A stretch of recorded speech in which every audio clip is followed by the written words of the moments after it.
यीशु मसीह के नाम से आप सबको जय मसीह की।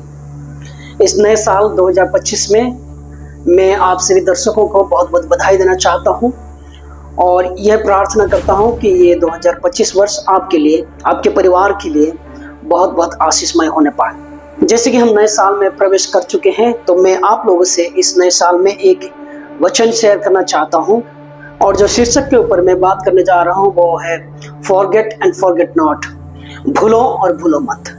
बाइबल में हम जब देखते हैं कि ये दो बातों के बारे में काफ़ी जगहों में लिखा गया है, लेकिन मैं आप लोगों को दो ऐसे अलग अलग किताबों में से आपसे बात करना चाहता हूँ। सबसे पहले हम देखेंगे कि परमेश्वर के वचन कौन सी ऐसी बातों को हमें भूलने के लिए कहता है। फिर उसके बाद मेरे संदेश के दूसरे भाग में हम देखेंगे कि कौन सी ऐसी बातें हैं जो हमें नहीं भूलना चाहिए, बाइबल हमें सिखाती है। सबसे पहले आइए हम देखेंगे यशायाह भविष्यवक्ता की किताब 43 एंड वर्सेस 18-19। अब बीती हुई घटनाओं को स्मरण मत करो, ना प्राचीन काल की बातों पर मन लगाओ। देखो मैं एक नई बात करता हूँ, वो अभी प्रकट होगी, क्या तुम मुझसे अनजान रहोगे? मैं जंगल में एक मार्ग बनाऊंगा और निर्जल देश में नदियां बहाऊंगा। परमेश्वर इस वचन के पढ़े और सुने जाने में हम सबको आशीष दे। यशायाह की किताब विशेष करके सदियों से ये विश्वास की जाती है कि यशायाह ने ही लिखा है। यशायाह भविष्यवक्ता की किताब आज के दौरान के बाइबल विद्वानों के द्वारा दो भागों में बांटा गया है। सबसे पहला भाग चैप्टर 1 से लेकर 39 तक, दूसरा भाग 40 से लेकर 66 तक।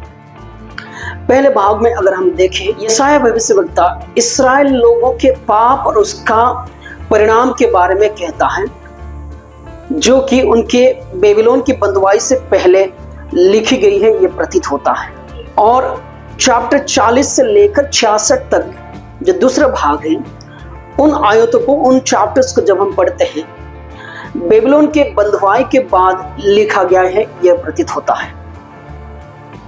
इसलिए आज का जो मनन है हमारा चैप्टर 43, 18 और 19 दूसरे भाग में आता है, जो कि बंधुआई के बाद लिखी गई है।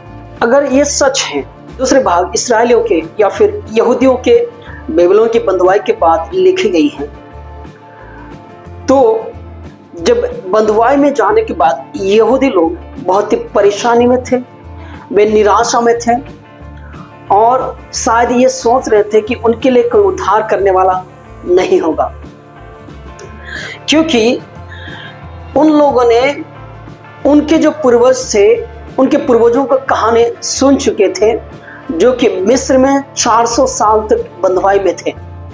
और शायद उन बातों को याद करते हुए ये जो यहूदी बेबीलोन में बंधुआई में हैं, वे भी इस प्रकार से उनके अंदर से वो टूटे हुए हैं, वो निराशा में हैं, वे बहुत ही टूट चुके हैं। उन्होंने अपनी आंखों के सामने ही देखा है किस प्रकार राजा नबूकदनेस्सर ने यरूशलेम के मंदिर को किस प्रकार तहस-नहस किया, नाश किया है। जो यरूशलेम मंदिर की उनके धार्मिक जीवन का केंद्र था, वही यरूशलेम मंदिर को तहस-नहस किया गया है बेबीलोन के द्वारा और उनको बंदी बनाकर बेबीलोन में लिया गया है। जितने भी यहूदी लोग बंधुआई में गए हुए थे, वे सारे लोग इस बात को सोचकर शायद हताशा में, निराशा में थे। उनके लिए कोई उम्मीद नहीं था, सोचकर बहुत टूटे हुए थे।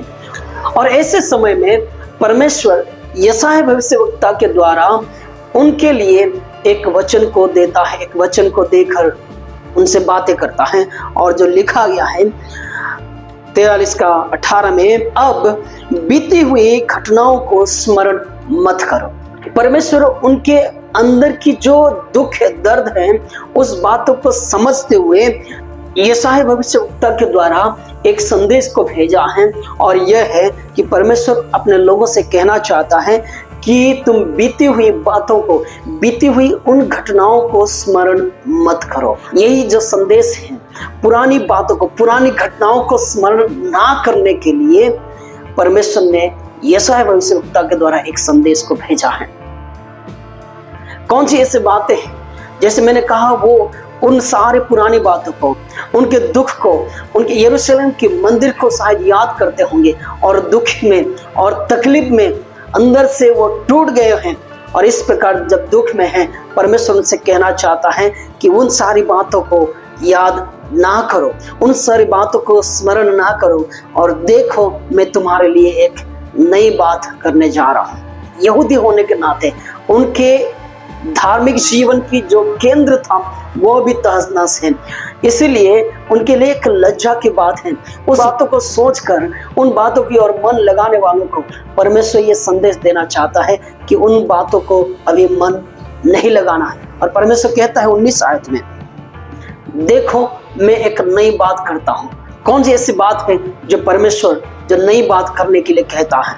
अगर हम पढ़ेंगे यिर्मयाह की किताब 16 अध्याय आयत 14 और 15, फिर यहोवा की यह वाणी हुई, देखो ऐसे दिन आने वाले हैं जिनमें फिर यह ना कहा जाएगा, यहोवा जो इस्राएलियों को मिस्र देश से छुड़ा ले आया उसके जीवन की सौगंध, वरन ये कहा जाएगा, यहोवा जो इस्राएलियों को उत्तर के देश से और उन सब देशों से जहां उसने उनको बंधुआ कर दिया था छुड़ा ले आया उसके जीवन की सौगंध। परमेश्वर कहना चाहता है एक ऐसा समय आएगा, लोग उन पुरानी बातों को जो मिस्र से परमेश्वर ने जो छुटकारा दिया था वो छुटकारा को याद ना करेंगे, लेकिन उससे बढ़कर एक नई बात, एक नई छुटकारा को याद रखेंगे, और वो यह है कि बेबीलोन की बंधुआई में से जब छुड़ाया जाएंगे।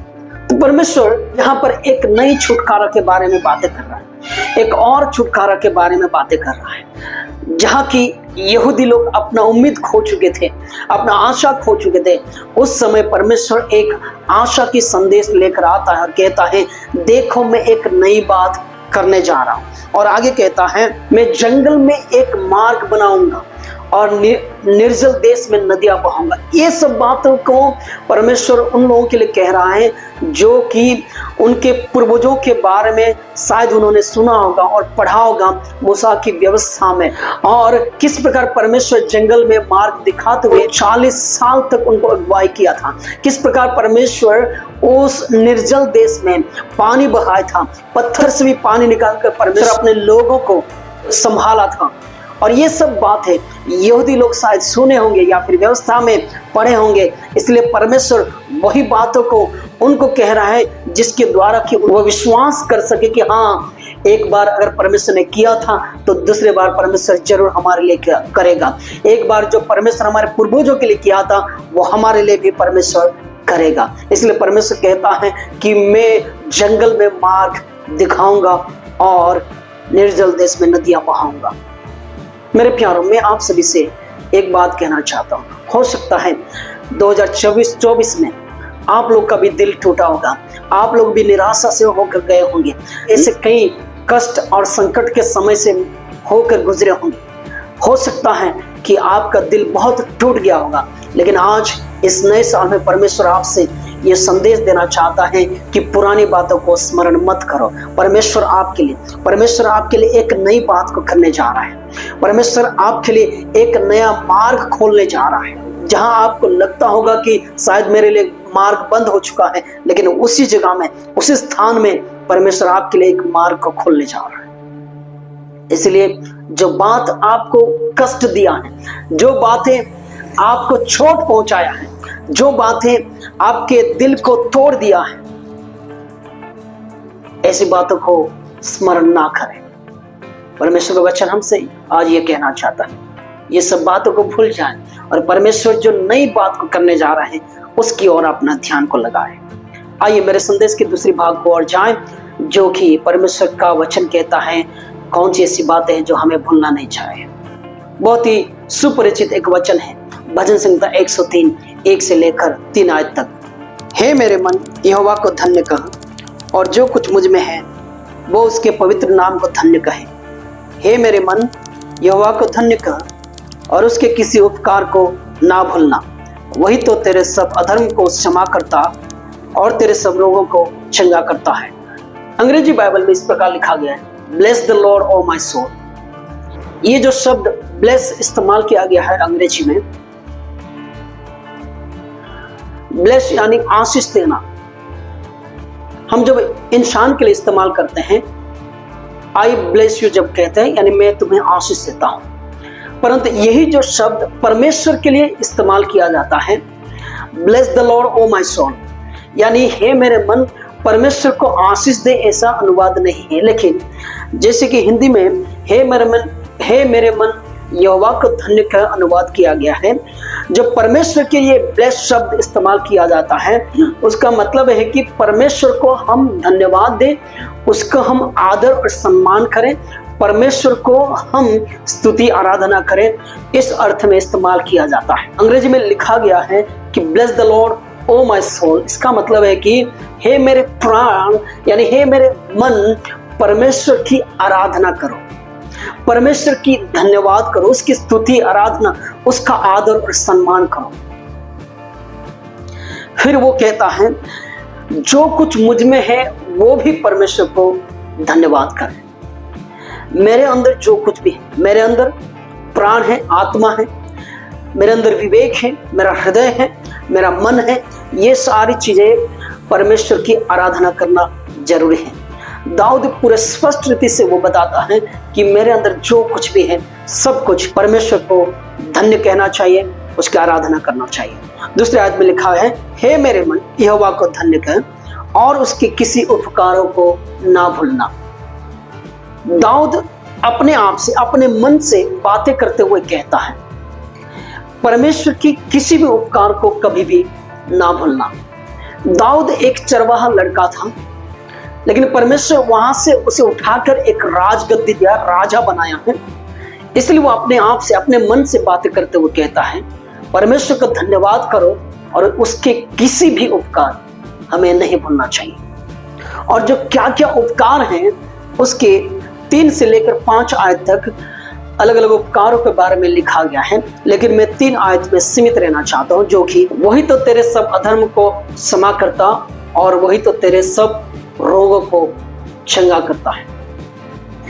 इस वचन को हम 2 तरीके से समझ सकते हैं। सबसे पहले इसी वचन के आधार पर, जैसे कि मैंने पहले कहा, दाऊद अपने आप से बातें करता है और कहता है उसके किसी उपकार को ना भूलना।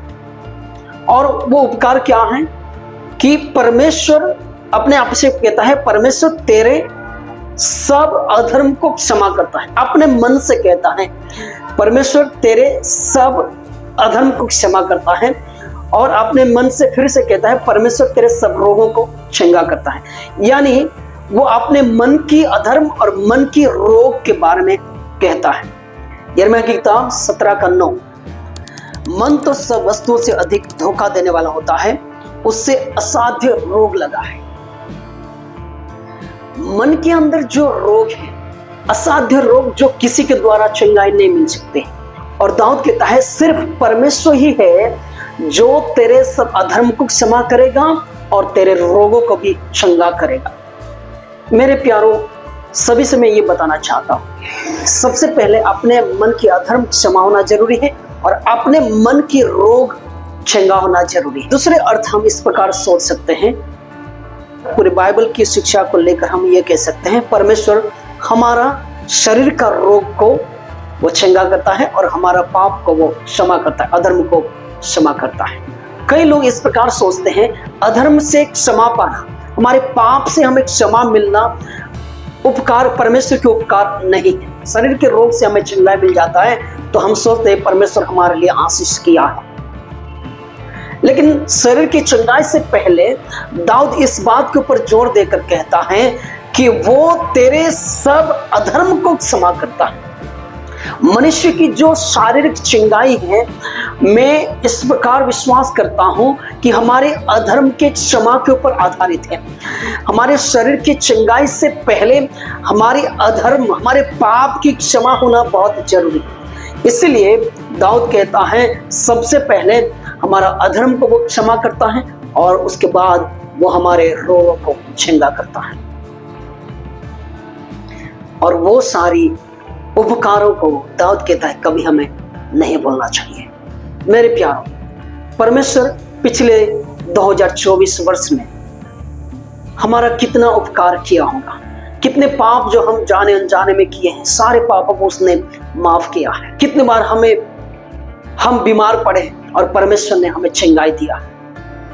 और आज का ये जो समय है, नए साल में हम जब प्रवेश करते हैं, परमेश्वर को ये कहना जरूरी है कि परमेश्वर, हम आपका धन्यवाद करते हैं, स्तुति करते हैं कि आपने हमारे अधर्म को क्षमा किया है, आपने हमारे रोगों को चंगा किया। जब इस नए साल में हम प्रवेश किए, आइए परमेश्वर के उपकार को कभी भी ना भूलें। जैसे मैंने जिस प्रकार बताया है, अगर हमें भूलना है तो पुरानी बातों को, जो हमें कष्ट पहुंचाया है, जो लोग हमें चोट पहुंचाया है, जो घटनाएं हमें दुख दिया है, ऐसी घटनाओं को स्मरण ना करें, लेकिन जो नई बातें परमेश्वर हमारे लिए करने जा रहा है, उस बातों की ओर अपना नजर को डालकर आगे बढ़ें और परमेश्वर के उपकारों को कभी भी ना भूलें।